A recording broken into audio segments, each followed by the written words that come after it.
Bienvenidos a esta inmersión analítica, un espacio de reflexión diseñado específicamente para filósofos introspectivos y mentes que buscan pausar el ruido exterior. Un saludo. Imaginemos por un momento que el fin del universo no fue una gran explosión. O sea, no hubo un estruendo, no hubo fuego, ni un colapso geométrico visible que desgarrara el tejido de la realidad. Simplemente, pues la maquinaria se agotó.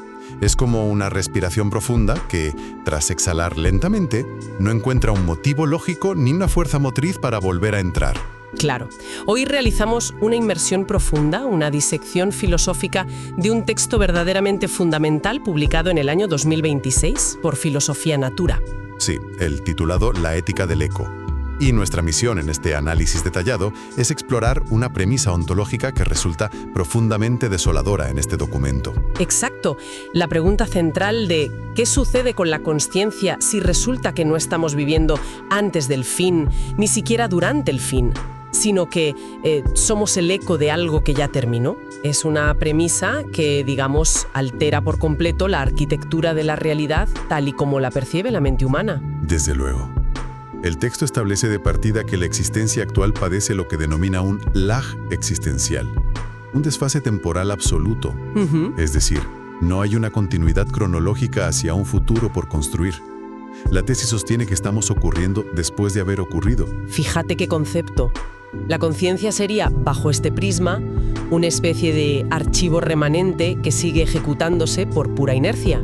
Y esto a pesar de que el servidor central que le daba sentido, pues hace tiempo que se apagó. Y claro, si asumimos esta premisa, si el individuo es un archivo ejecutándose en un bucle sin servidor, surge de inmediato una interrogante dialéctica sobre nuestra agencia. Exactamente. O sea, ¿cómo se reconfigura la percepción de las decisiones cotidianas? Si el motor primordial del cosmos se ha detenido en absoluto silencio, cabe preguntarse qué sostiene la inercia de levantarse o elegir una acción u otra. Para entender esa reconfiguración, el documento nos obliga a redefinir la flecha del tiempo. Porque en los modelos tradicionales, el tiempo es un vector de progreso. Claro, una materia prima que proyectamos hacia un futuro no escrito. Eso es. Sin embargo, la ética del eco propone una visión radicalmente distinta. Describe el tiempo actual no como un espacio de creación, sino como un órgano digestivo. Esa metáfora anatómica del órgano digestivo tiene implicaciones muy concretas. Sugiere que el ser humano no está creando nada nuevo, sino asimilando algo que ya ha perecido. Sí, ilustra un proceso innegable de descomposición. El presente deja de ser el punto lumínico donde se forja el destino, digamos. Pasa a convertirse estrictamente en el mecanismo que asimila y descompone un futuro que ya ha sido consumido de antemano. Y el texto profundiza en esto detallando una sensación de fricción mínima en la vida diaria.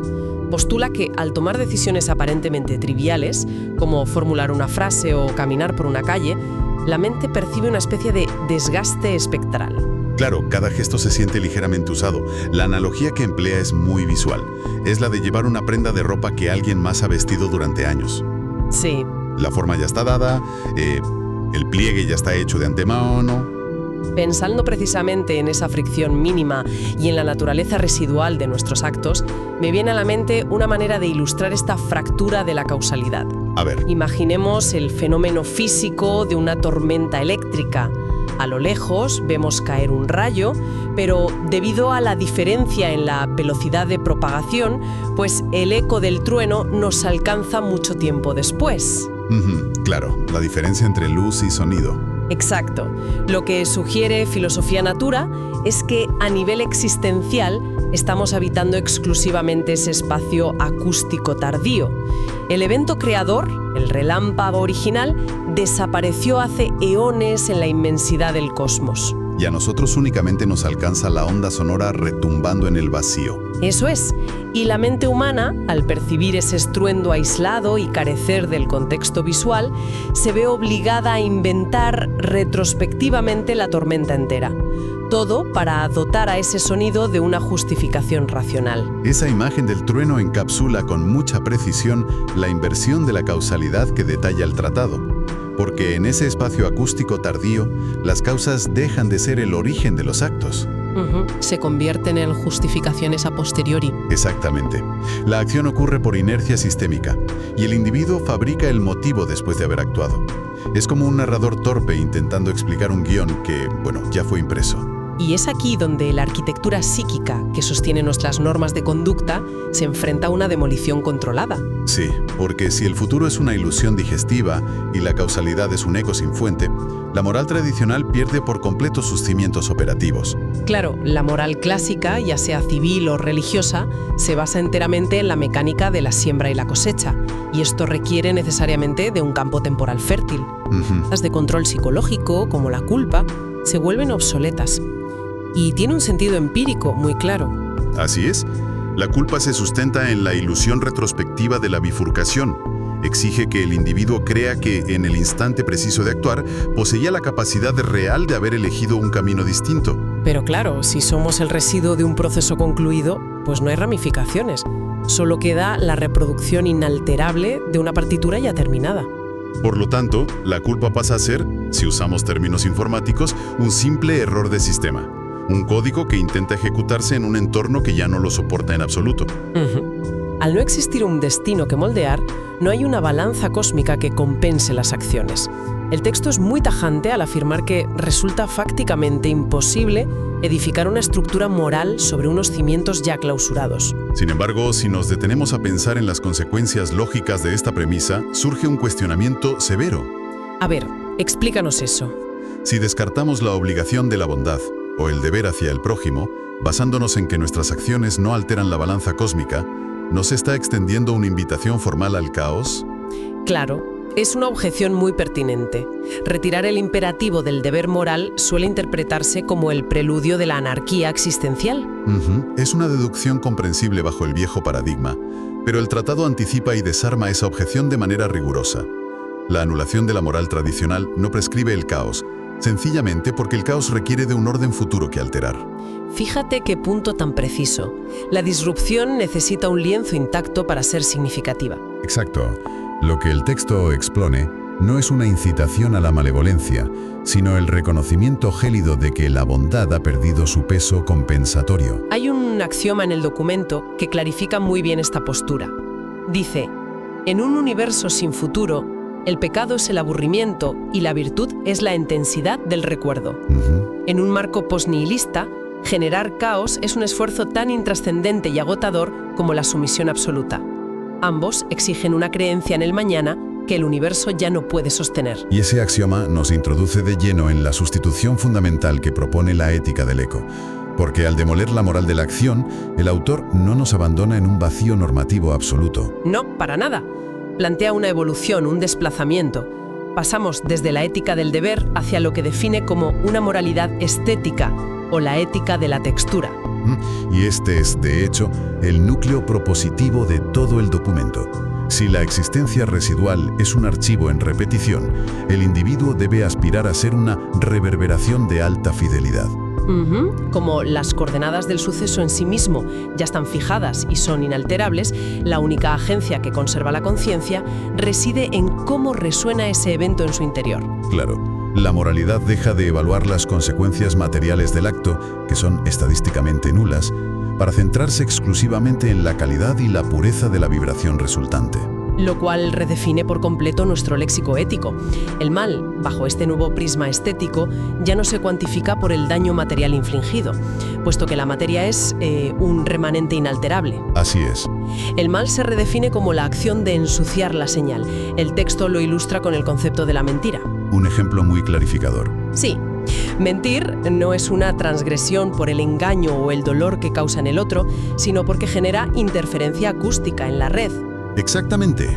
Deforma la textura del eco original introduciendo ruido. Convierte una señal nítida en una vibración turbia, degradada e indescriptible en medio de la oscuridad final. Es la penalización termodinámica de introducir ruido en un sistema cerrado que busca el reposo. Y en contraposición a ese ruido, el documento aborda el concepto del amor.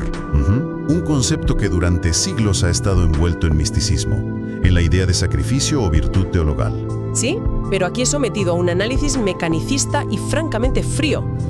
Amar se define de manera formal como la forma más estable de la señal.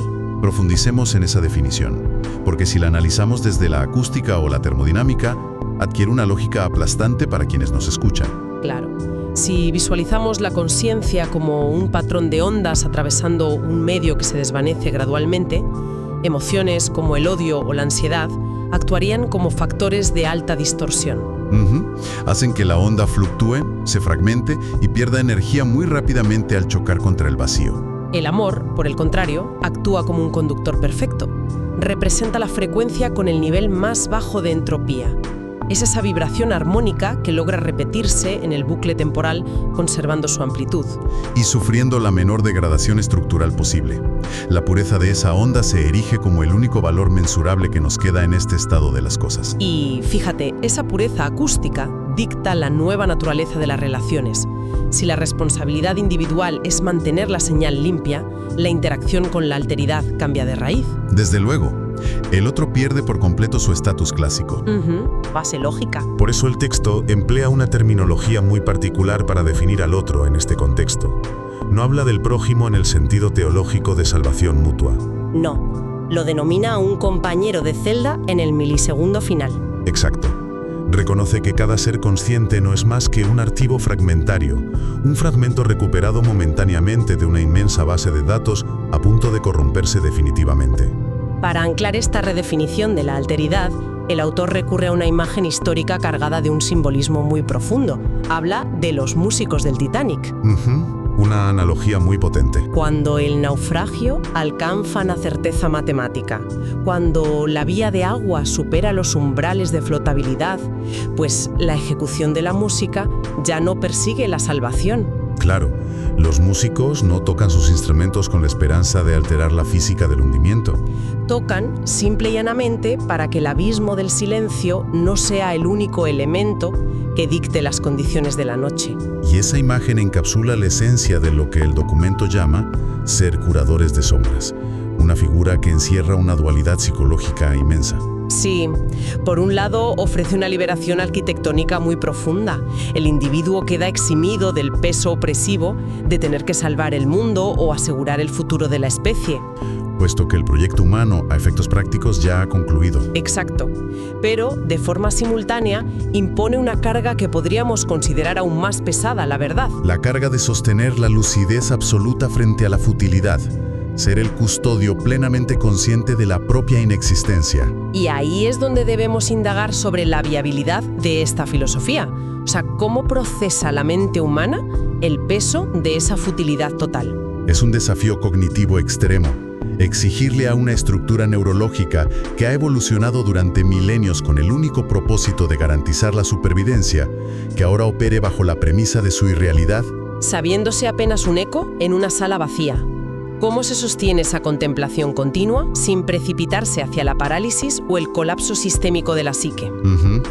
Esa tensión psicológica es precisamente lo que nos conduce a la resolución del tratado, a lo que el autor denomina el único imperativo. A ver, exploremos ese imperativo. La respuesta frente a un universo estático y frente al colapso cognitivo no es la rendición. Si asumimos que no hay materia que alterar ni posteridad que asegure el recuerdo, el propósito de la existencia se destila. Ya que el recuerdo es solo una métrica de un pasado irreversible. Eso es. El propósito se reduce a su expresión más austera. El imperativo último se formula como la obligación de afinar la forma de desaparecer. Afinar la desaparición. Fíjate qué concepto. Sí. Y las notas al pie del documento son vitales para entender que esto difiere radicalmente del nihilismo tradicional. Claro, el nihilismo clásico claudica ante la falta de sentido. Dictamina que, al no haber un propósito trascendental, nada importa, equiparando así el valor del ruido con el del silencio. Pero este posnihilismo de la ética del eco eleva la exigencia ontológica. Estipula que, aunque los eventos carezcan de significado teológico o histórico, la calidad de la resonancia posee un valor intrínseco. Y las conexiones filosóficas que traza el texto le dan un sustento teórico muy robusto a esta afinación. Por ejemplo, se establece una línea directa con la rebelión absurda que planteaba Albert Camus en el mito de Sísifo. Una conexión ineludible. Sísifo sabe que la roca volverá a caer por la ladera. La futilidad de su tarea es absoluta, pero su rebelión reside en la consciencia, en la postura y la dignidad con la que ejecuta el movimiento de empujar. Aquí, esa rebelión se rebautiza, digamos, como afinación. Asimismo, el texto resuena con la fenomenología de Martin Heidegger, específicamente con su concepto de estar arrojado al mundo. Solo que en este caso, la consciencia está arrojada a un mundo ya extinto. Exacto. O incluso si miramos hacia la física teórica, conecta con las ideas de David Bohm sobre el orden implicado y el orden explicado. Bohm sugería que la realidad visible es solo el despliegue de una totalidad más profunda que ya contiene toda la información. Y según esta lectura posnihilista, nuestro presente es sencillamente el despliegue acústico final de una totalidad que ya resolvió su ecuación hace tiempo. Todos esos marcos teóricos convergen en la misma tesis rectora. El universo, en su exhalación final, no requiere que el remanente de consciencia sea productivo ni materialmente constructivo.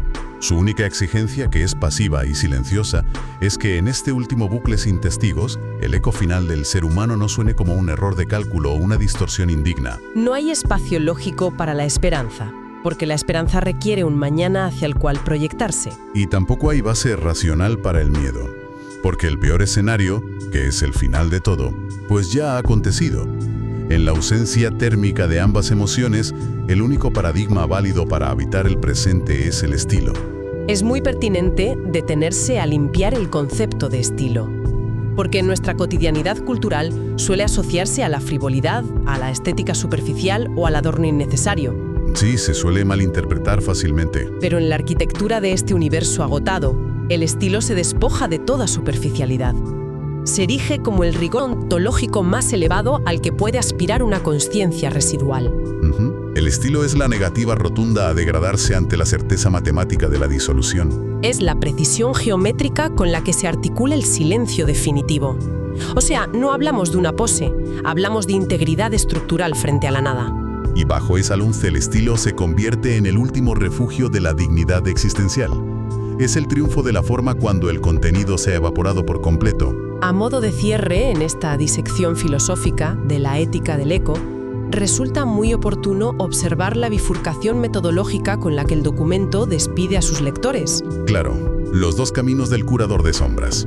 Tras desmantelar la moral de la acción, el texto sitúa al individuo frente a dos únicas disciplinas de estudio. El primer camino es el estudio del lenguaje de las sombras. Exacto. Esta disciplina consistiría en el análisis semántico y formal de aquellos ecos que, por pura inercia física, aún emitimos cuando objetivamente ya no queda nada nuevo que aportar al cosmos. Es aprender a leer la partitura de lo inevitable. Y el segundo camino, paralelo y estrictamente necesario, es la inmersión en la psicología del vacío.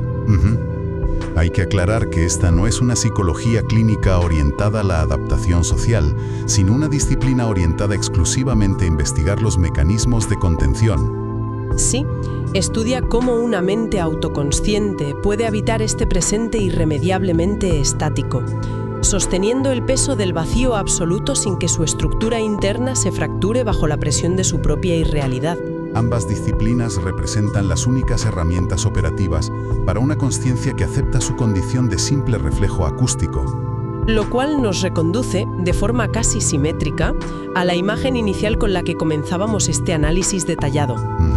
Si asumimos la premisa del universo agotado, y si aceptamos que nuestra única responsabilidad ética es mantener la pureza matemática de nuestra vibración personal justo antes del apagón, resulta pertinente plantearse una interrogante.